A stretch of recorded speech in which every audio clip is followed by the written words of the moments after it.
ఉండి బాగున్నారు, అధికారులు పనిచేయలేదు. ఒక సర్వేనైనా సస్పెండ్ చేసినారా కనీసం సరిగ్గా పనిచేయలేదని? పనిచేయట్లేదు కదా. యాక్షన్లోకి వెళ్ళండి. ఇప్పుడు పవన్ కళ్యాణ్ గారు ఫోటోది ఏ చట్టం అన్నా ముందు నిలుస్తుందా? ఆయన ఫోటో తీశాడు కదా, అదే సర్వేయర్ రిపోర్ట్ ఇస్తే నిలుస్తుంది. డిప్యూటీ సీఎం సర్వేయర్ కాదు, ఫోటోలు నిలవదు కదా. నేరుగా ఇప్పుడు రోడ్డు ఉంది కదా, వాడు రోడ్డు లేకుండా మధ్యలో రోడ్డు ఉంది, ప్రభుత్వ భూమి చేసినారు, వెళ్ళండి సర్వే చేయండి, నిగ్గు తేల్చండి, పెద్దిరెడ్డి తప్పు చేస్తే యాక్షన్ తీసుకోండి.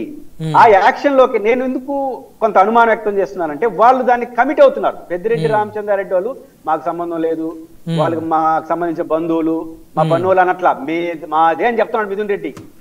మాదే అన్న తర్వాత ఇంక పంచాయతీ ఉంది, యాక్షన్ లోకి ఇల్లీగల్ కాదు, మేము కొనుక్కున్నామంటున్నాడు ఆ భూమిని, లీగల్ గా కొనుక్కున్నామంటున్నాడు ఆయన.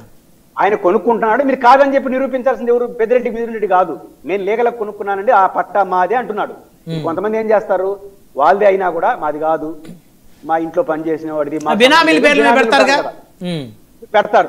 ఇక అన్నట్లు నేను కొన్నామండి మాదే అంటున్నాడు. ఇంక మనకి పంచాయతీ ఎందుకు, యాక్షన్ లోకి వెళ్ళడమే కదా. అది కాదు కదా, తేల్చేయండి. ఆ తేల్చకుండా ఈ విన్యాసాలు అనేది ప్రభుత్వానికి గౌరవాన్ని తేదు. పైపెచ్చి మీరు రాజకీయం కోసం చేస్తున్న విమర్శలు ఎందుకు వస్తాయి? ఇందుకే వస్తాయి. ఒక్క దాంట్లో ఇప్పుడు మిథున్ రెడ్డి గారిని పోలీసు అరెస్ట్ చేశారా లేదా? 72 రోజులు జైల్లో పెట్టారు కదా మద్యం కేసులో. మద్యం కేసులో జైల్లో పెట్టారంటే అవకాశం ఉంది కాబట్టి పెట్టారు మీరు. మరి